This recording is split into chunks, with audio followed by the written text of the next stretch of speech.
Okay, guys, so G2 versus MDK just wrapped up, and I think these drafts were actually super interesting. It really pushed the limits of both teams, and I kind of wanted to go over a little bit as to how the drafts evolved over the series, right? And I think on this patch is a super interesting patch, due to the fact that there's so much different variety available, and like there's so many different things that they altered to the point where even Caps himself in an interview with Keijo earlier, he didn't really know for sure if we pushed the limits to their maximum with this patch. And there were some things that were omitted from these drafts that other teams are prioritizing, and I like to see that sort of variance between regions. So let's just jump right in, starting with game one. So I want to take a note to you here as how G2 in particular alter their drafts based on what's happening in the game. Like they're using each game as sort of like a feedback mechanism in order to understand what to do in the subsequent game. And I actually think Mad Lions Koi rather, they drafted pretty well and had good preparation into some of the answers that G2 have been cooking up in this last bit of playoffs. So we have a Senna opener here, and I think some of the Senna stonks were going down as the series progressed. It was definitely a high priority pick for the first few games, but teams were second guessing themselves in terms of whether they think it was still really viable towards the end, because the trade-off with Senna in this meta is that, well, one, the double support tech is gone, so there's that. So it ruins a lot of her flexibility in terms of the picks. So the second thing to keep in mind is that it's just basically being picked with Nautilus right now as its primary pick. Every time it's picked with something else, it hasn't seemed to be like incredibly successful, although there are some picks that I think will really work. Like laners that have been traditionally good with it, like the Tom Kench, or if you're playing really defensive, you can go Braum, or you can go things that, like top laners that really need their ability to CS otherwise, right? And my personal opinion is that the Senna Nautilus combo is a little bit of a weird one, because Nautilus is a laner that doesn't really need any resources. So you actually see that MDK kind of pre-pick the Rel here. It's a jungle pick, but if they pick it into the Nautilus matchup with no Renata in play, it's actually very viable to kind of go for it, because Renata's gone and Rel has a good matchup into Nautilus. So this is why G2 don't even end up picking it in phase one, right? It makes sense to me. So in this case, G2 also go for their top flex with the Twisted Fate. And it's technically, it's even an AD carry flex, but we've been seeing it much less, right? So we got mid-top AD carry, triple flex for G2, very potent. But I think this is where G2 actually get punished for going the TF route here. And spoiler alert, they actually go for the TF top. So they see Orianna on 3. There's just a decent amount of options here for both teams, just because of the amount of flexes in play. So we have Rel being able to be jungle support flex, and then Twisted Fate being a triple flex, which is a little bit insane. This whole draft was just like a flexing nightmare in terms of what teams were going for. You can never really be sure of what is being picked. So if I'm MDK here, you pick Zac on 4, you're like, okay, they're picking Zac top into the TF. That's their answer. So it's not bad, right? Okay, and probably the comments were like, BB, are you down to play into Zac top? In lane, it sounds like it's pretty good. You can trade really heavy, and then hopefully you won't be able to, once Zac hits like level 9 and starts going in and stuff, maybe he can cause a problem. But I think by then it's usually enough of a way to play the game to allow to play for top side and just let them choke. So they pick Nautilus Akali, Senna not still available at this point, so they just go for quote unquote the best in slot combo, as well as just opt to go forward with this because they already have the Vi. So while it's, I would say, not bad here, they definitely get super punished here by MDK because they go Yasuo top to match the Twisted Fate top. And this is why I really like this from MDK. They're keeping G2 on their toes, and even they mentioned themselves that they weren't ready for that. The reason this is good is that I think TF top, in League, every champion's going to get countered, right? And in League, you can't just blind certain champions all the time, especially depending on what laner it is. TF, let's say as a mid laner, is decently blindable, but the whole matchup spread changes when he's a top laner, obviously. So Yasuo is one of those matchups where even mid lane, it's a pretty bad matchup. So when you force it to go towards top side, and flex it like that, it gets so complicated as to how they end up playing. And it got to the point where they actually flex the Twisted Fate back to mid to just play into the Oriana matchup. So I don't think that was their intent here. And I really like the way that MDK kind of navigated that, and that seemed to have been a prepared pick, right?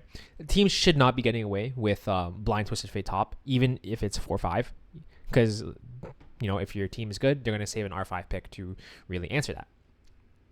And I think that's really what ended up getting MDK a bit of an advantage in this game. So game 2, G2 are on blue again because they lost, so they get to select. And this time, the adaptation is that they don't like the way the Senna opener played out, so they're actually just going to give it, and they open Maokai this time. And this was the ban that actually slipped up from last game because they ended up banning Maokai last game, MDK rather. So MDK actually take the Senna themselves. This is where I like to joke about how the Senna is a little bit of a curse because MDK do lose this game, but I'm not sure if it was due to their champion picks or just due to their, it being hard to execute. Again, I don't really like Senna not per se, but I think it's probably because of a meta where Nautilus is more of a necessity pick rather than being good with the laner. So in this case, I like to also consider the fact that there was a Vi ban here that was only instigated because there's a TK ban. So, and G2 ended up banning the TK on 2, which allows MDK to respond with a Vi ban on 3. The reason why this could be impactful is that G2 want Vi to be gone for a different reason. And this is kind of a smart draft. This is like where the layers of draft come in. So they ban TK just to choke the Vi ban, but the reality is they just want Vi to be banned.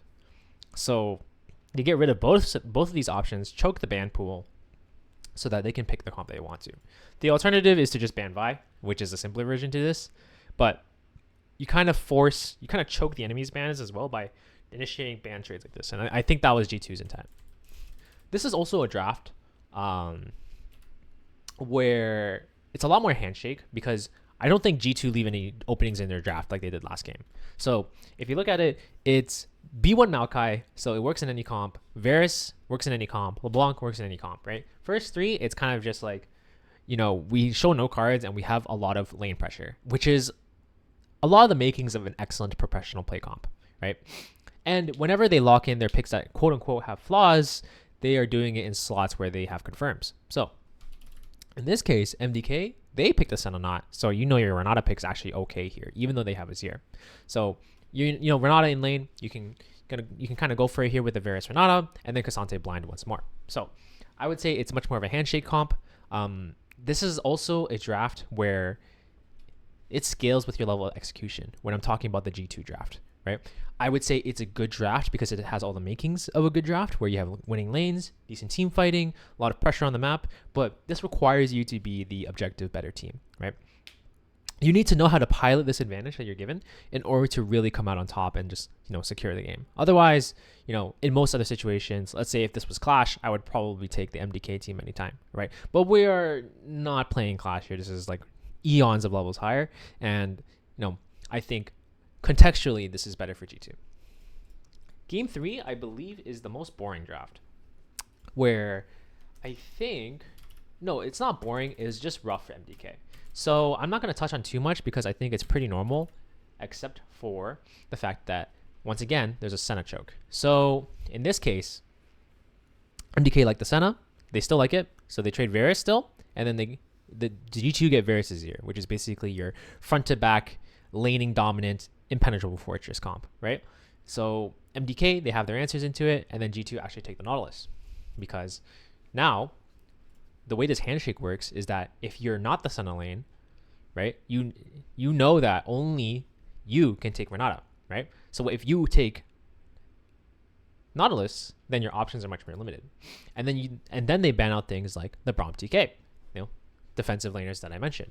So G2 are threatening a forward comp, which forces a response where they have VA go on 4, which basically tells us nothing. But with the way G2 bans, surely they're saying, hey guys, we are going to go in on you because we want to kill your Senna, which justifies the Belveth pick here, along with the Rumble top, because they need an AP source, like a proper one.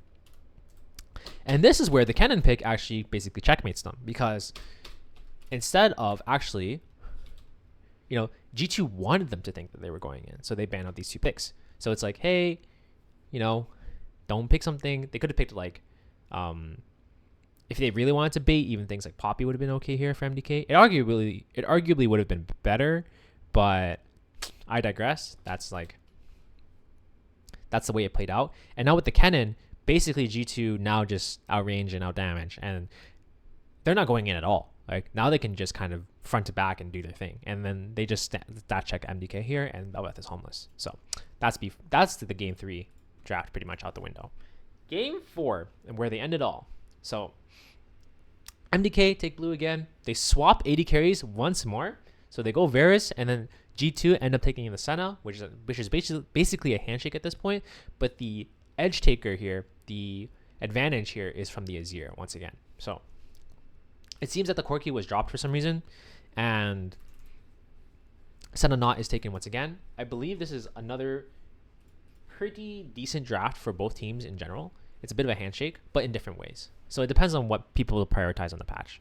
So with the first 4 picks here, first 3 on both sides is pretty normal. Frescoe was playing Talia into Azir the entire time. He's clearly comfortable on it. And while G2 build their sort of front to back fortress once more, Mad Lion's going to go for a different route and actually go for the Jace. So, and then they keep Rel into jungle. Into jungle, and then Alistar support. The idea behind this is that, okay, we learned from last game, you guys, you like playing your siege, so we're just going to try to out-siege you. And this is a very common sort of take that teams like to take.